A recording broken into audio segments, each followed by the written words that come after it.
1 Samuel chapter 2. Hi, I'm Lydia, and I'm currently reading the entire Bible, chapter by chapter, day by day, until I get to the end of it.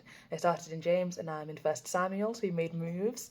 I will say I did skip Deuteronomy and Numbers. I will return to them, but I skipped them for the foreseeable. So, bear with, I'll get back to them eventually. But let's get into why you're here, which is 1 Samuel chapter 2. Hannah's prayer. Then Hannah prayed and said, "My heart rejoices in the Lord. In the Lord my horn is lifted high. My mouth boasts over my enemies, for I delight in your deliverance. There is no one holy like the Lord. There is no one besides you. There is no rock like our God. Do not keep talking so proudly, or let your mouth speak such arrogance, for the Lord is a God who knows, and by him deeds are weighed. The bows of the warriors are broken, but those who stumbled are armed with strength. Those who were full hire themselves out for food, but those who were hungry hunger no more. She who was barren has borne 7 children, but she who has had many sons pines away. The Lord brings death and makes alive. He brings down to the grave and raises up. The Lord sends poverty and wealth. He humbles and he exalts. He raises the poor from the dust and lifts the needy from the ash heap.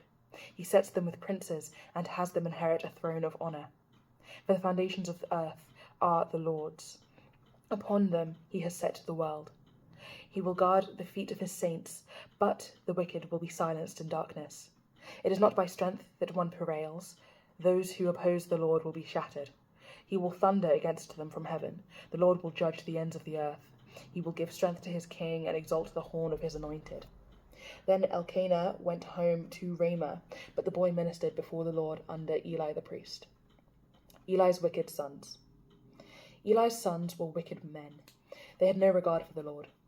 Now it was the practice of the priests with the people that whenever anyone offered a sacrifice, and while the meat was being boiled, the servant of the priest would come with a 3-pronged fork in his hand. He would plunge it into the pan or kettle or cauldron or pot, and the priest would take up for himself whatever the fork brought up. This is how they treated all the Israelites who came to Shiloh. But even before the fat was burned, the servant of the priest would come and say to the man who was sacrificing, "Give the priest some meat to roast. He won't accept boiled meat from you, but only raw." If the man said to him, "Let the fat be burned up, and then take whatever you want," the servant would then answer, "No, hand it over now. If you don't, I'll take it by force." This sin of the young men was very great in the Lord's sight, for they were treating the Lord's offering with contempt. But Samuel was ministering before the Lord, a boy wearing a linen ephod. Each year his mother made him a little robe and took it to him when she went up with her husband to offer the annual sacrifice. Eli would bless Elkanah and his wife, saying, "May the Lord give you children by this woman, and to take the place of the one she prayed for and gave to the Lord." Then they would go home. And the Lord was gracious to Hannah. She conceived and gave birth to 3 sons and 2 daughters. Meanwhile, the boy Samuel grew up in the presence of the Lord. Now Eli, who was very old, heard about everything his sons were doing to all Israel, and how they slept with the women who served at the entrance to the tent of meeting. So he said to them, "Why do you do such things? I hear from all the people about these wicked deeds of yours. No, my sons, it is not a good report that I hear spreading among the Lord's people. If a man sins against another man, God may mediate for him. But if a man sins against the Lord, who will intercede for him?" His sons, however, did not listen to their father's rebuke, for it was the Lord's will to put them to death.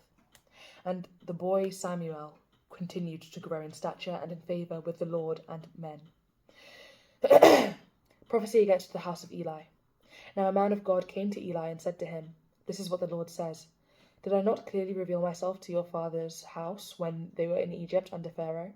I chose your father out of all the tribes of Israel to be my priest, to go up to the altar, to my altar, to burn incense, and to wear an ephod in my presence. I also gave your father's house all the offerings made with fire by the Israelites. Why do you scorn my sacrifice and offering that I prescribed for my dwelling? Why do you honor your sons more than me by fattening yourselves on the choice parts of every offering made by my people Israel? Therefore the Lord, the God of Israel, declares, I promised that your house and your father's house would minister before me forever. But now the Lord declares, far be it from me. Those who honor me I will honor, but those who despise me will be disdained. The time is coming when I will cut short your strength and the strength of your father's house, so that there will not be an old man in your family line, and you will see distress in my dwelling. Although good will be done to Israel, in your family line there will never be an old man. Every one of you that I do not cut off from my altar will be spared only to blind your eyes with tears and to grieve your heart, and all your descendants will die in the prime of his life.